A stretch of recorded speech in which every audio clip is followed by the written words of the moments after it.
Olá, então aqui é o professor Márcio, autor do blog Diário de um Químico Digital, e esta microaula é sobre fatores que influenciam a velocidade das reações.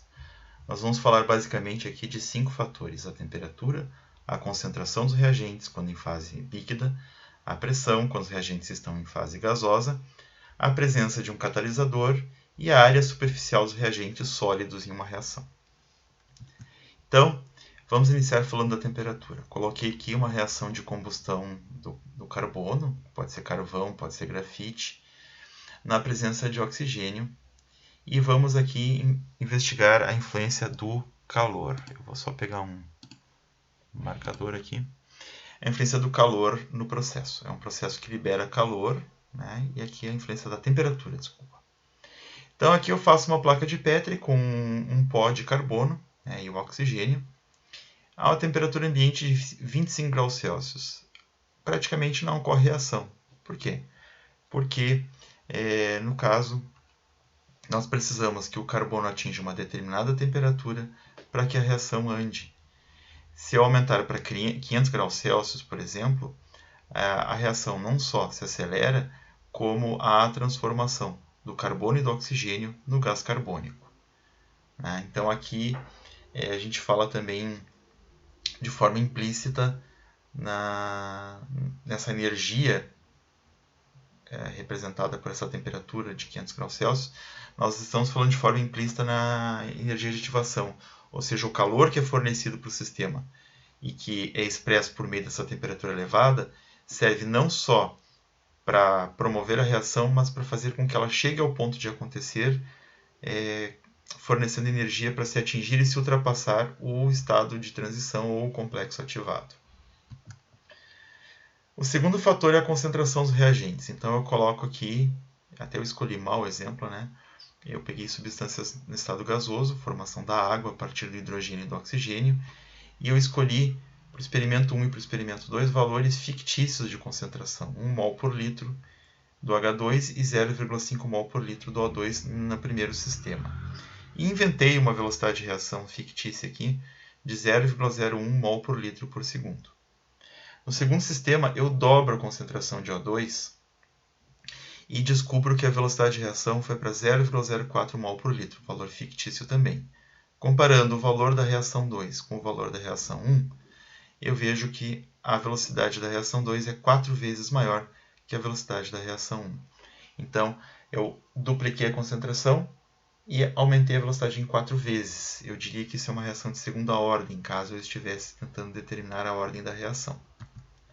O terceiro fator é a pressão, para caso de sistemas gasosos. Então eu coloquei aqui uma reação entre o nitrogênio e o O2 para formar o NO2, que é um gás de cor castanha, que aqui eu representei com um pontinho vermelho, e o N2 e o O2 são incolores.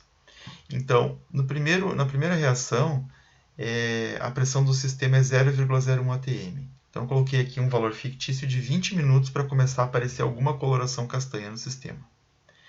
No segundo sistema eu aumentei a pressão do sistema em 5 vezes. Eu passei de 0,01 atmosferas para 0,05 atmosferas. E aí eu meço o tempo necessário para surgir cor castanha. Botei um valor fictício de 4 minutos. Comparando o valor de 20 minutos com o valor de 4 minutos, ter quintuplicado a pressão, aumentado 5 vezes, fez com que o tempo de reação diminuísse 5 vezes. Então a velocidade da segunda reação é 5 vezes o valor da velocidade da reação 1. Então, mostrando que a pressão pode influenciar, né, a velocidade de uma reação. A 4 é a presença de um catalisador, que eu falei antes do estado de transição. Né? O catalisador ele baixa a energia de ativação do estado de transição. Eu botei aqui variação de energia livre de Gibbs do estado de transição diminui. Né? O catalisador faz com que a reação fique mais fácil. Eu já explico o porquê. Então, botei de novo aqui a formação da água a partir de H2 e O2. Eu botei sem catalisador e com catalisador. Então, sem catalisador leva a velocidade de 0,01 mol por litro por segundo. E com catalisador platina, em pó, nós vamos falar no próximo exemplo porque em pó, a velocidade aumenta 10 vezes, vai para 0,10 mol por litro por segundo. Então, a velocidade da segunda reação, ou seja, a reação com o catalisador, é 10 vezes maior. Tá? Faz isso porque ele pega as moléculas de H2 e O2, coloca sobre a sua superfície, absorve e parcialmente quebra as ligações de H2 e O2, tornando os fragmentos quimicamente mais reativos e fazendo com que a reação proceda de forma mais rápida, porque os fragmentos reativos vão reagir mais rápido com moléculas que se aproximarem do catalisador. E por fim, a área superficial. A área superficial influencia porque mais moléculas podem ter contato entre si, promover as colisões efetivas que vão gerar a reação química. Então aqui eu coloquei carbonato de cálcio, que está contido, por exemplo, no mármore, e ácido acético, que, por exemplo, pode estar contido no vinagre. A reação é mais ou menos esta aqui, né? Então, forma cálcio, forma o íon acetato, água e CO2 gasoso que borbulha. Então, eu botei aqui uma barra de mármore e botei um tempo fictício de 2 horas para acontecer a reação. Mergulhado o carbonato no ácido acético, 2 horas para sumir a barra de carbonato. Enquanto que com o mármore pulverizado, para sumir totalmente e formar o CO2, apenas 10 segundos, mostrando que no estado pulverizado a área superficial é muito maior, tem muito mais área de carbonato que pode estar em contato com o ácido acético e promover a reação de forma mais rápida.